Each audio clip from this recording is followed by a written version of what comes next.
Just before we dive into this video today, to let you know that I am not a medical practitioner. I'm someone that has suffered with OCD, and I'm talking from my real experience with both therapists and various OCD groups. Please refer to doctors, psychologists, psychiatrists for any deeper OCD help.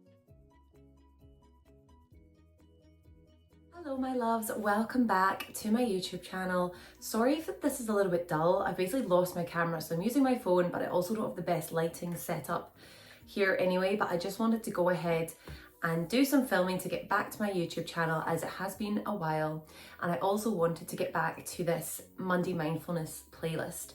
I am thinking of maybe renaming it to just like the Mindful Diaries, because I never managed to upload on a Monday, which was the initial intention.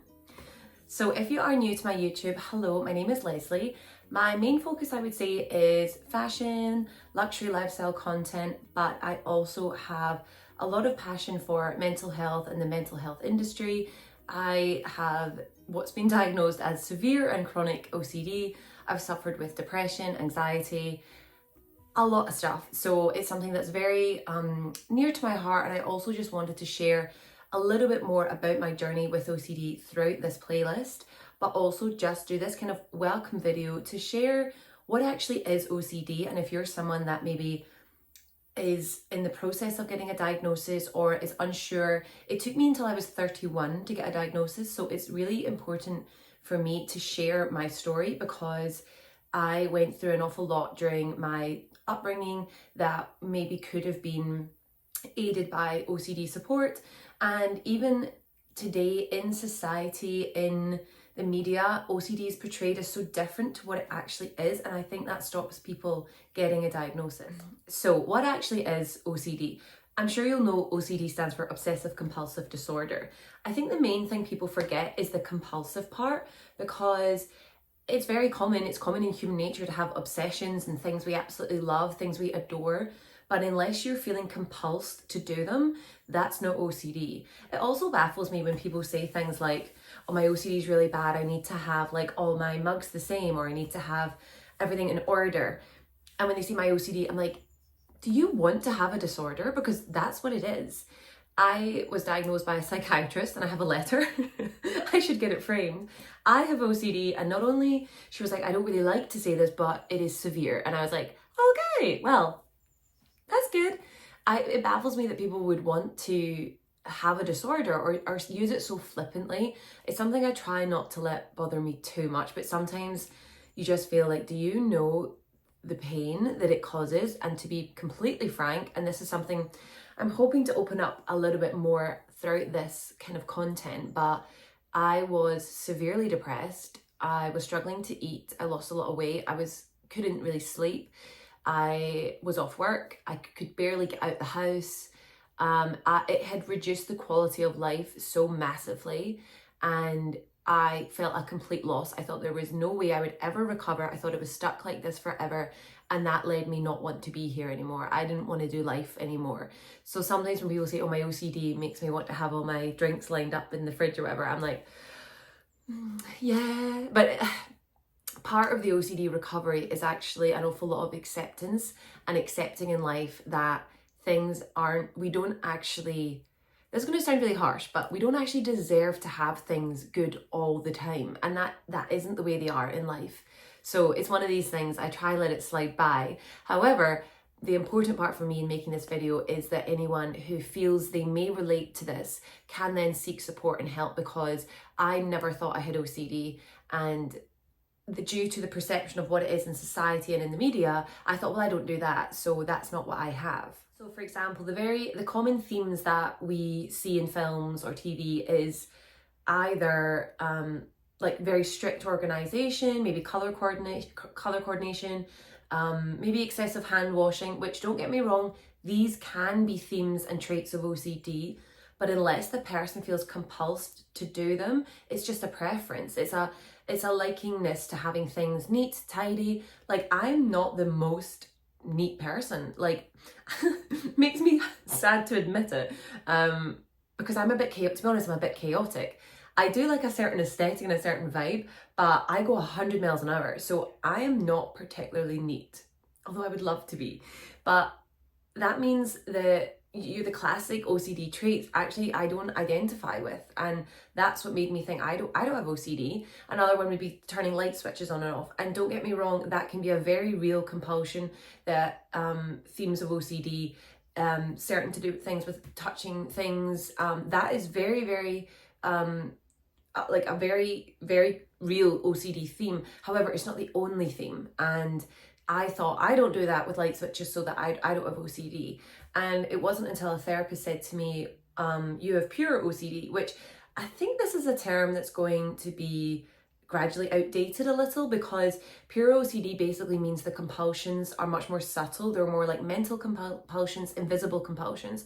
So an awful lot of OCD is actually mental compulsions. So it could be self-reassurance, or it could be like even asking for reassurance is still very subtle. So if you took the example of someone who's driving in their car, the thought pops in their head, you just hit someone. And then they might go, no, I didn't, and argue back to the OCD. And then they might have someone in the car and say, did I just hit someone? And they'd be like, no, we absolutely didn't. But by doing that, that was seeking reassurance, and that's the compulsion. And you might be thinking, what on earth, who would have a fear about hitting someone? But that's actually a common theme. And some people, a compulsion would be to go back to where they've just driven just to check they haven't hit someone, because it gets so real. It becomes so real. It feels as real as anything, that the sufferer genuinely believes their worst fear, whatever theme it may be, has a likelihood of coming true.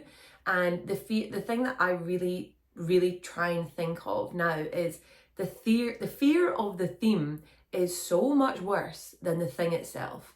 The fear of it is the worst part. It's a bit like anticipating something. The bit before is the worst part. So it's not, the theme itself might not actually be scary. Some of them are, don't get me wrong, but the theme itself might not actually be scary, but the fear around it, the fear around whatever it is harder than the actual thing. So what OCD is basically, there's my husband. Teddy's joined us. Teddy. So basically what happens with the OCD sufferer is that the obsession takes hold, it latches on, whatever it may be. Literally, it can be anything. And it actually, to be honest, typically tends to be something that is a bit dark or weird or ugly or scary, because you're not really going to get a fear of winning the lottery. Like, it's not a nice fluffy thing. It's usually something hideous. And that is also what makes it really difficult for people to seek help, is that, for example, if you started really being worried that you'd hit someone with your car, and you said that, kept saying it to people might be like, well, did you? And then, well, you need to go to the police. And then, so people then often don't want to talk about whatever their fear is, because they're scared that they'll be judged or locked up, and this then perpetuates more fear. And going to jail is a genuine fear that I have heard quite a lot about throughout my OCD journey with OCD sufferers. And because it crosses, you think of what could be the worst case scenario, and for a lot of people it's somebody passing away, their life being over, so being thrown in jail forever with, and it's these fears that then keep the person stuck. So then they try to perform a compulsion, and the compulsion eases the anxiety for a very brief period of time. So I would say that's kind of dependent on the person and the theme, but it may, and the severity of OCD, because it may ease someone for a day or two, a week, a month maybe, I'm not sure, depending on how severe the OCD is. For me, it was like a second and then it was back again. But it creates this cycle where the person has the to they perform a compulsion, which could be seeking reassurance, Googling online. Googling is massive for me. Just to intercept here, just be aware if you're watching a lot of content around a subject, around OCD, that may be becoming a bit of a compulsion, because for me it certainly was. I was researching for a cure of OCD, so I was literally reaching out to Instagram accounts, businesses, therapists, online groups, like everywhere, being like, this person will have the cure, this person will cure me. And then I would have like relief for maybe a day or two whilst they got back to me and said, yeah, we can book you in. But then it would just perpetuate more and more. And the group that has really, really helped me get to the root of everything has been OCD Recovery. So I'm going to link their YouTube. They have Instagram and TikTok, I think, as well. They offer one-to-one coaching anywhere in the world because they do it over the phone. This is absolutely not sponsored or a collaboration with them. I am someone that pays for their service, and I'm only mentioning them because genuinely I feel like of everyone that I spoke to, and I spoke to a lot of people, I did various online courses, ordered so many books, spoke to so many different therapists. OCD Recovery was the one that I feel got me on the right trajectory. Of course, it's going to be different for everyone, but they're also a group where there's just no judgment whatsoever. You think, oh my God, I can't even say my theme, it's that bad. And they're like 5 other people have said that same day they have that. So I know I'm quite long-winded. The rough cycle of OCD is the obsession, the compulsion to ease the anxiety, and this temporary relief, but then it's like a false friend. It never lasts. So then the obsession comes back stronger. You need to perform another compulsion to get it away again, and basically you just go round and round and round and round, and it can get to the point where you're just exhausted, you're depressed. There's so many ways that compulsions sneak in. Distraction is a huge one as well. People try to distract themselves, and you might think that sounds like a good thing, but if it becomes compulsive that they need to be distracted to get away from the OCD, it's not actually helping. And often family and friends who only want to support the sufferer don't help as well, because they provide reassurance, or venting is another one. So to keep talking about all the time, and having someone listen also, to be honest, becomes compulsive. These are just examples that I'm kind of running through in my head. So now, for example, if my kind of family, mainly my sister is the person that I reach out to if I am having a bit of a flare up, but she knows just to be like, oh, well, that's too bad. That's a shame that you're anxious, whatever, just yeah, like, and that may sound really harsh and like tough love, but that is the kind of mindset you kind of need to adopt to stop this cycle of either seeking reassurance or compassion or even someone to listen to you.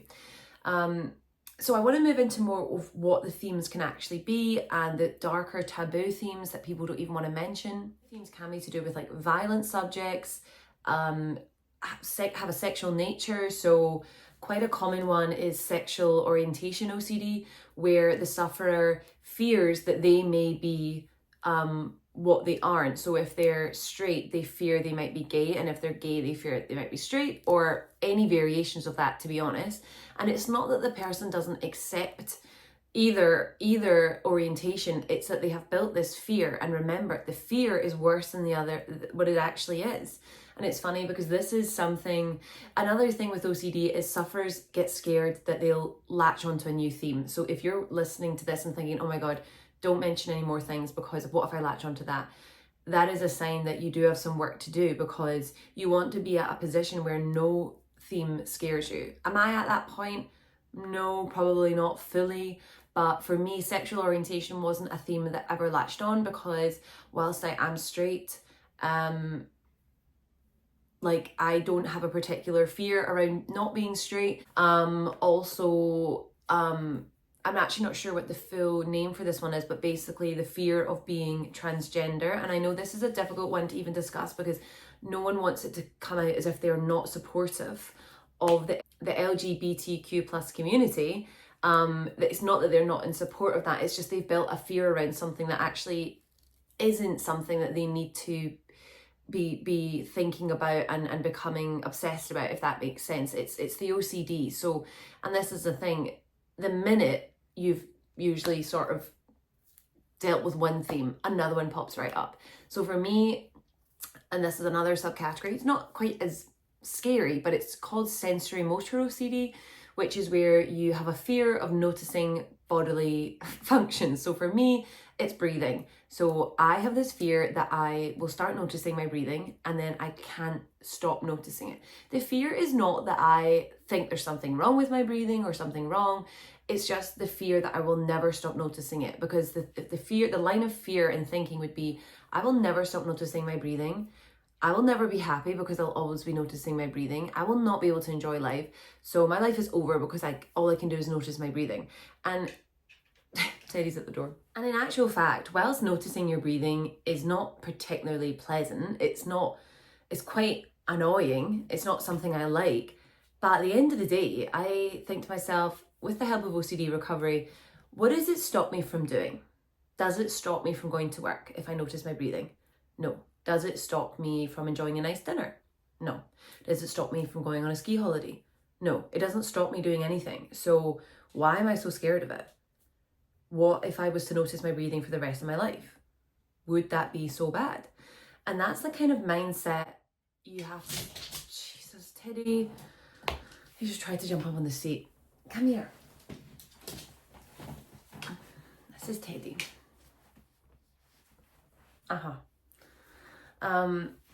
That's the kind of mindset you have to build no matter what the theme is. So with the sensory motor one, the common ones are breathing, blinking, swallowing, sometimes their heartbeat. People get very conscious that they can feel their heartbeat. They feel like, I'll never stop noticing it.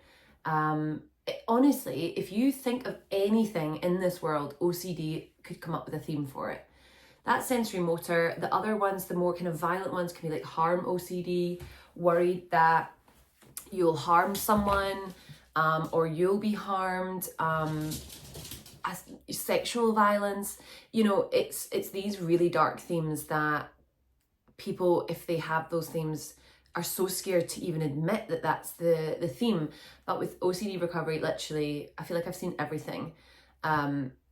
So if you are looking for help, I would genuinely point you in their direction. So I feel like that's given a sort of introduction and overview as to OCD, what it can be like, what it is and what it isn't. And just to reiterate, if it's a preference to having things neat, tidy, clean, organized, that if it's just a preference, that isn't OCD. If there's a compulsion behind it, if you fear something bad will happen, if things are not in a certain way, that is leaning more into OCD. Obviously, I'm not wanting to diagnose anyone from this video, but just if you do relate, then it's worth maybe discussing with a therapist or your doctor to look forward about getting a diagnosis. So I think I'm going to finish this video here today, just because I do tend to yap on and on. So I hope you have enjoyed this video and found it maybe somewhat useful. If you do have any questions, please feel free to reach out to me. You can message me on Instagram. It's @thebubbledairies_. And if you would like any more info about OCD recovery, feel free to message me. But yeah, I look forward to filming some more videos on this topic. So I hopefully will see you very soon. Thanks for watching. Bye.